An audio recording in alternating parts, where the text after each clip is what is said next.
One of my favorite things to witness while in traffic is when someone behind me violently switches lanes in an attempt to overtake me and those in front of me, but end up even farther back than where they started because they failed to understand that they were already in the fastest moving lane. Granted, I don't know their emergency, but otherwise it brings me this cynical sense of joy due to their misfortune. Am I an asshole? Oh, also, when you're at a red light and the car beside you is anticipating it turning green, so it starts inching forward to get that rolling start, but then the light's like, let me hit him with that advanced left turn, yeah. And then they're just awkwardly stuck in the middle of the intersection. Ooh. Ironically, I can be guilty of this as well. Like those moments when you're at the checkout line and you switch to the seemingly shorter one, but then there's some kind of price problem with a freaking cucumber or something, and then the line you left has now advanced way past where your original spot was, so then you're like, screw this, and you go back, but then the cucumber line becomes free, and now your lane is the one that's stuck because the person in front of you can't get their debit card to work. Oh boy, I sure wish I had the ability to reverse time and return to my original spot in exchange for a bit of my lifespan. It's moments like this that remind me how important patience is. Regardless if you're Christian or not, or if you practice any religion that articulates its value, patience is truly a virtue. I believe time is the most valuable currency we have. Time is literally money. That's why we spend it. We spend time at school, we spend time at work, we spend time with friends and family. My animators and I spend time working on these videos, and you guys spend time watching them, and I greatly appreciate that.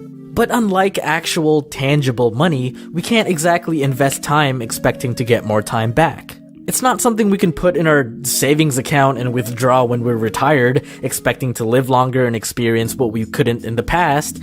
Wow, that sounds like it could be a good hypothetical. We live in a time of immediacy, and with the exponential growth of technology, we're being nurtured to expect that results meet our demands right away, if not instantly. It's not a negative thing. I mean, we have cars because we can't all walk to work when it's a few cities away. We have cell phones because we don't all have trained pigeons to send letters with. We have ovens and microwaves because ain't nobody got time to always cook with a bonfire. It's all convenience. If I have Amazon Prime and it gives me the option to ship it tomorrow for free or 2 days later for free, what do you think I'm gonna pick? Yeah, that's right, same day shipping. I want my thing today! But Dom, other people in the world are unfortunate and don't have access or can't afford these conveniences. Yeah, I know. I understand that, and I'm not making a point to undermine those people. I'm just stating where our current level of available consumer technology is. But we haven't perfected convenience yet. I don't think we ever will. We as a species are insatiable, and there will always be something we believe we can do faster or more efficiently. And when we come across those situations, when we experience delay, that's when we start testing our patience. Like I said, time is expensive and valuable, and it's something we don't exactly earn, but possess from the beginning and slowly lose through the course of our life. A lot of things are out of our control, and as a result, we lose some of that given time. And that's okay. And accepting that it is okay is what patience is. I believe patience is developed through time, ironically. You have to spend time to understand what being patient means. It's a product of overcoming disappointment. You learn to teach yourself that when you've done all you can in a situation and it's still not going your way, there's no point in being angry or sad about it. I mean, you'll feel a bit of stress initially, but you'll come to realize that the outcome will be more or less the same, whether you're emotional or not. The traffic doesn't move quicker if you honk your horn. Everyone is in a mutual understanding that the point of getting on the road is to get off of it. The cake won't bake faster if you set the heat higher than it should be. You'll just burn it and have to start over. If you're seated at the back of the plane, don't expect to get out first just because you unbuckled your seatbelt before the plane even landed. This applies to our interactions with others as well. Be patient with people. We aren't all always on the same page, and you can't expect everyone to have been exposed to the same privileges as you have. You may have obvious advantages over someone, so maybe cut them some slack and let them catch up. You don't contribute to anything when you stand ahead of someone and trip them when they're already behind. Not everything is a competition. Impatience only gives power to whatever current problem you have. You have the thing causing you to be impatient, and that impatience fuels the thing. And it becomes an infinite cycle until you decide to break it. But how long are you supposed to tolerate the wait? When has it been too long? You're probably asking.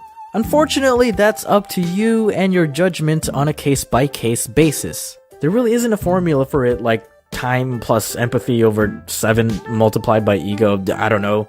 It's more so for your mental health. If things need to get done, then so be it. If you're waiting for the bus but it's an hour late, then there's definitely a problem, or you looked at the schedule wrong. If you're waiting for your Tinder date and they haven't replied to your text since breakfast, either you got stood up or you might want to report a missing person. If you have a driver update and it says it's gonna take a few minutes but it's been 6 hours, then that's way past being a patience issue. Please don't turn off your computer during installation. No! You're holding me hostage. Ain't nobody got time. Yeah, that's right. I restarted my computer when it told me not to. And it works perfectly okay now. This video has been brought to you by Crunchyroll, the leading platform for your anime needs. They got anime, they got manga, they got drama. Well, not YouTube drama though, like actual dramas. Head on over to crunchyroll.com/Domics, link in the description, to receive a free premium membership for 14 days. With premium, you have access to ad-free, 1080p, and subtitled episodes, and no need to be impatient because new episodes are available as soon as 1 hour after release in Japan. And the app is available on nearly every device. So be it at home or on the go, you got anime in your hands, son. I've really only been grinding through Dragon Ball Super because childhood, but I heard Studio Trigger's Darling in the Franxx is the hot show this season. Definitely gotta check that out. Oh yeah, Card Captor's Clear Card is also another dive into nostalgia. What do you guys recommend? Let me know in the comments, and who knows, we might even pick it for a watch-along. Once again, that's crunchyroll.com/Domics, link below, enjoy!